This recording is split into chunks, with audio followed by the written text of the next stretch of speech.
સુરત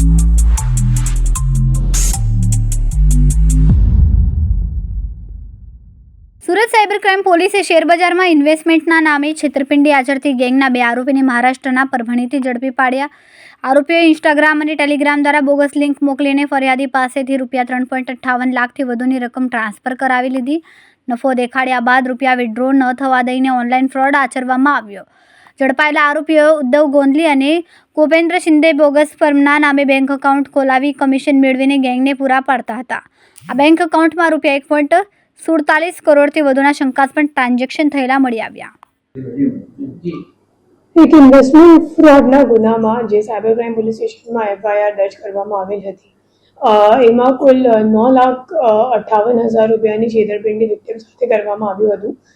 જેમાં જે વિક્ટિમ છે એમની ટેલિગ્રામ મારફતે ગ્રુપમાં એડ કરીને પછી એમની ખોટી લિંક એમની સાથે શેર કરવામાં આવી હતી અને એમને એમ કહેવામાં આવ્યું હતું કે તમારું જે રોકાણ છે શેર માર્કેટમાં ઇન્વેસ્ટ કરવામાં આવશે અને તમને વધારો નફો મળશે.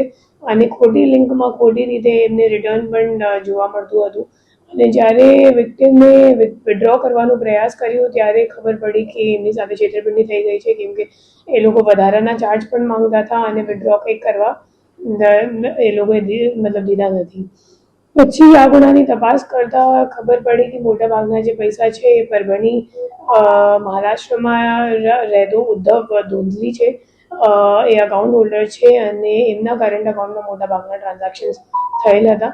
તો આપણી ટીમ અહીંયાથી ત્યાં પરભણી ગઈ અને એમની જ્યારે ધરપકડ કરવામાં આવી અને પૂછપરછ કરવામાં આવ્યો તો ખબર પડી કે એમને ખોટું દસ્તાવેજી પુરાવો બેંકમાં રજૂ કરીને અને કલેક્ટર કચેરીમાં રજૂ કરીને ઉદ્યમ સર્ટિફિકેટ મેળવી અને current account Bank of India બ્રાન્ચમાં ખોલાવવામાં આવ્યું. અને એમના જે અકાઉન્ટ છે એ પોતે કમિશન ઉપર જે બીજો આરોપી છે ગોપેન્દ્ર શિંદે એમને આપ્યું. ગોપેન્દ્ર શિંદેની પૂછપરછ દરમિયાન બહાર આવ્યું કે એડિશનલ ઇન્કમ શોધતો હતો અને એ મુજબ એમની સંપર્ક કોઈની જોડે ટેલિગ્રામ પર થઈ અને સામેવાળાએ જ્યારે કરંટ અકાઉન્ટનો ડિમાન્ડ કર્યો હતો ત્યારે એમના ઓળખીતા જે ઉદ્ધવ છે તો એમનો સંપર્ક કર્યો અને એમની પાસેથી કરંટ અકાઉન્ટ ખોલાવીને એમને કમિશન આપ્યું અને પોતે આ જે અકાઉન્ટ છે એ રાજકોટમાં જે ત્રીજો નાસ્તો પડતો આરોપી છે એને કોરિયર કરીને આપ્યું.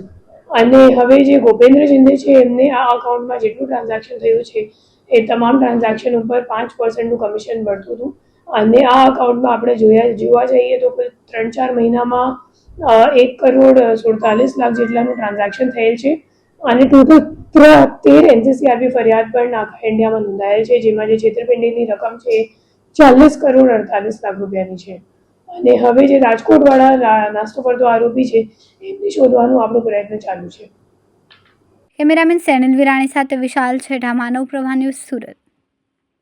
અમારા વિડીયોની નવી અપડેટ મેળવવા માટે સબસ્ક્રાઇબ કરો માનવ પ્રભા ન્યૂઝ ચેનલને. બેલ આઇકન ક્લિક કરો લેટેસ્ટ વિડીયો સૌથી પહેલા મેળવવા માટે.